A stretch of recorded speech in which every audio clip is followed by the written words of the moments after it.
Hello friends, अपनी इस class में हम कुछ स्टैंडर्ड रियल फंक्शंस के बारे में पढ़ेंगे जो फंक्शंस की स्टडी में या आगे कैलकुलस करते वक्त बार बार यूज़ होंगे। तो चलिए स्टार्ट करते हैं with some real value function और real functions which will be used in future study.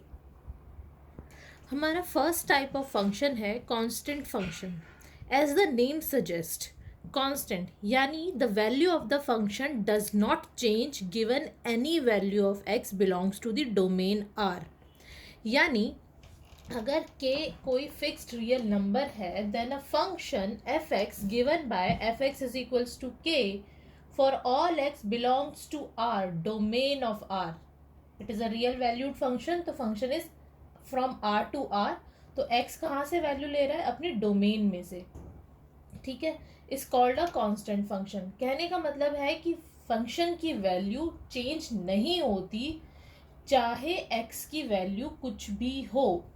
हम x की वैल्यू कुछ भी पुट करें, value of the function does not change. ठीक है, फॉर एग्जाम्पल अगर हम इसका ग्राफ देखें तो it is a parallel line, it is a line parallel to the X axis. यानी ये हमारी एक्स एक्सिस है, ये हमारी वाई एक्सिस है। This is the constant function because value of the X is changing but the value of the function Y F X X which is equals to Y does not change. This is called the constant function. इस function का जो graph होता है वो parallel होता है x axis के, either in the positive direction और इन द नेगेटिव, यानी या तो अपवर्ड होगा या फिर डाउनवर्ड। वो डिपेंड करता है कि हमारा कांस्टेंट जो है, हमने जो नंबर लिया है, क्या वो पॉजिटिव है या फिर negative. If it is positive then it is parallel to the x-axis in the positive direction of y-axis. If it is negative, then it is parallel to the x-axis in the negative direction of y-axis. This is the constant function. हमारा next function है identity function. Identity function जैसे कि नाम से पता चल रहा है, एक ऐसा फंक्शन होता है जो डोमेन के एलिमेंट्स की आइडेंटिटी को चेंज नहीं करता। कहने का मतलब है a function that associates each real number to itself, उसको हम आइडेंटिटी फंक्शन कहते हैं और यूजुअली आई से डिनोट करते हैं। या फिर हम इस लैंग्वेज में लिखें इसको, f is a function from real to real number defined by fx is equals to x for all x belongs to domain of r is an identity function। आप देखिए जब हमने इस फंक्शन की वैल्यू निकाली तो वो सेम आई, यानी कहने का मतलब है अगर x is equals to Y, वो फंक्शन कौन सा होगा? हमारा आइडेंटिटी फंक्शन, जो किसी भी एलिमेंट की आइडेंटिटी को चेंज नहीं करता डोमेन की। ठीक है, डोमेन के एलिमेंट्स अगर हम लेंगे उनकी आइडेंटिटी को ये चेंज नहीं करेगा। इसका ग्राफ हम देख लेते हैं, क्या होगा? 1 1 2 2 3 3, इस तरह से इसके पॉइंट्स होंगे। तो इसका ग्राफ होगा a straight line at an angle 45 degree. यानी ये हमारा ग्राफ है आइडेंटिटी फंक्शन का। यहाँ पे 1 पे इसकी वैल्यू 1 है, 2 पे 2 है, एनी नंबर पे इसकी वैल्यू से वही आ जाती है जो डोमेन में एलिमेंट की वैल्यू होती है। So this is the identity function, the function that associates each real number to itself. हमारा नेक्स्ट फंक्शन है मॉडुलस फंक्शन, जो कि डिफाइन किया गया है। हमारा नेक्स्ट फंक्शन है मॉडुलस फंक्शन, जिसको हम एब्सोल्यूट वैल्यू फंक्शन भी बोलते हैं। The function defined by F x is equals to, this is the sign of modulus X which is equals to x where x is greater than equals to 0 minus x when x is less than 0। कहने का मतलब है कि function की value कभी भी negative नहीं होगी। अगर हमने अपना x डोमेन का जो x एलिमेंट हमने लिया है, अगर वो पॉजिटिव है तो फंक्शन की वैल्यू हम पॉजिटिव x लेंगे। अगर वो नेगेटिव है तो हम माइनस का साइन लगा के उस वैल्यू को पॉजिटिव कर देंगे। ठीक है, तो ये हमारा मॉडुलस फंक्शन होता है। इट इज ऑल्सो कॉल्ड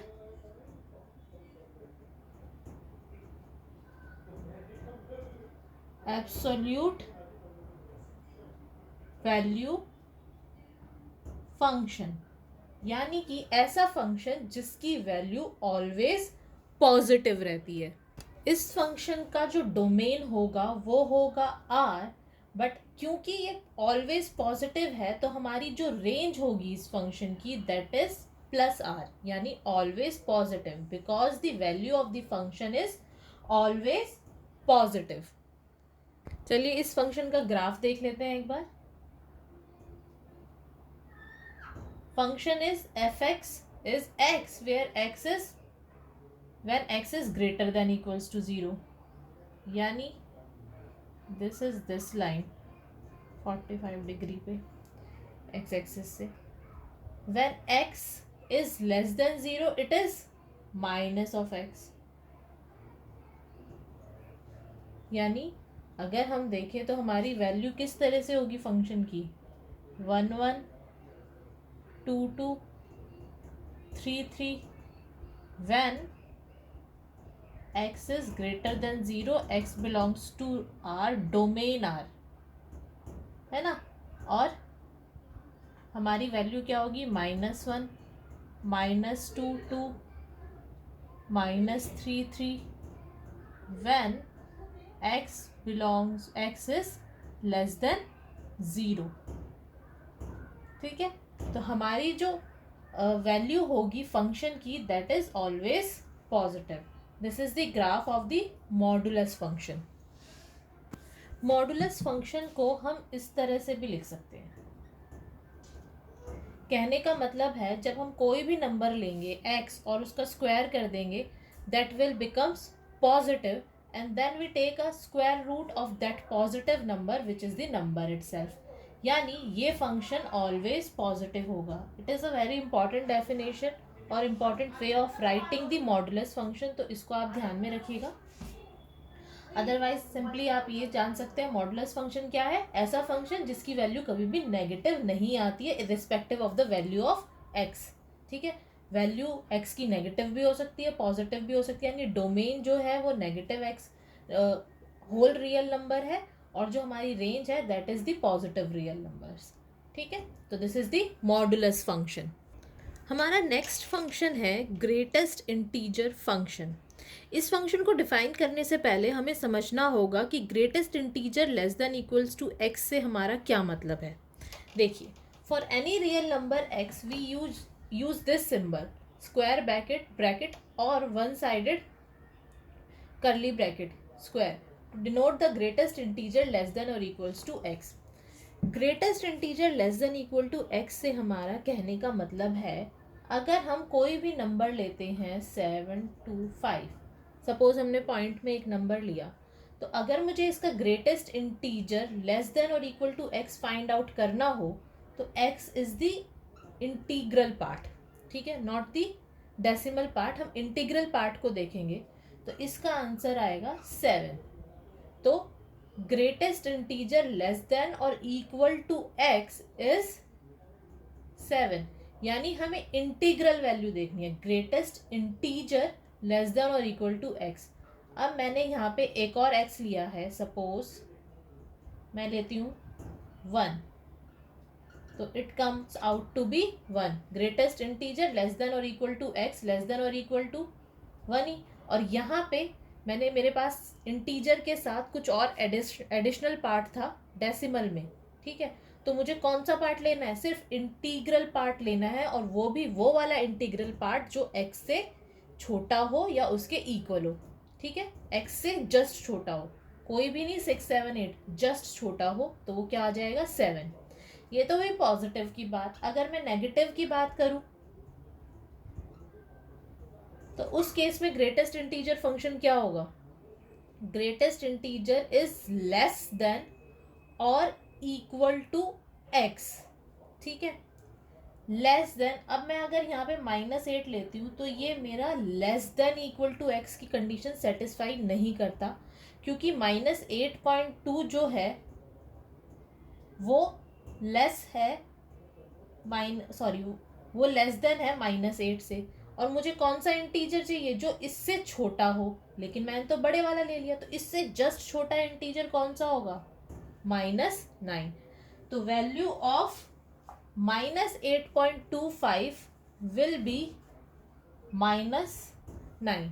अगर आपको इस तरह से समझ में नहीं आता है तो आप नंबर लाइन देख लीजिए, ठीक है। Less than integer always exist in the left hand side. अगर मैं यहाँ पे 1 2 समथिंग, यहाँ पे 7 है और यहाँ 8 है, 7.5 कहाँ आएगा, यहाँ पे। तो मुझे इंटीग्रल लेना है जो कि लेफ्ट साइड, जस्ट लेफ्ट में होगा। कौन सा इंटीजर है 7.25 के जस्ट लेफ्ट में, 7। तो वैल्यू ऑफ 7.25 इज 7। सिमिलरली अगर मैं यहाँ पे -3.14 लेती हूँ, तो -3 यहाँ पे है, यहाँ -4 है, और यहाँ पे क्या है, -3.14। ठीक है, तो मुझे इससे छोटा इंटीजर चाहिए, -3.14 से जस्ट छोटा, विच is the left sided integer, just left of this number, क्या होगा, -4। ठीक है, तो जब भी कंफ्यूजन हो आपको ग्रेटेस्ट इंटीजर में, तो आप देख लीजिए कि ग्रेटेस्ट इंटीजर लेस देन और इक्वल्स टू एक्स कौन सा होगा, जस्ट लेफ्ट में।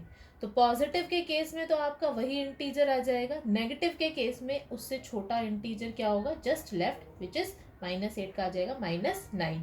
क्लियर है, ये था हमारा ग्रेटेस्ट इंटीजर लेस देन और इक्वल टू एक्स। अब हम ग्रेटेस्ट इंटीजर फंक्शन डिफाइन करते हैं। Greatest integer function is nothing but a function from R to R defined by f of x equals to greatest integer less than or equals to x for all x belongs to domain of R. This is called the greatest integer function.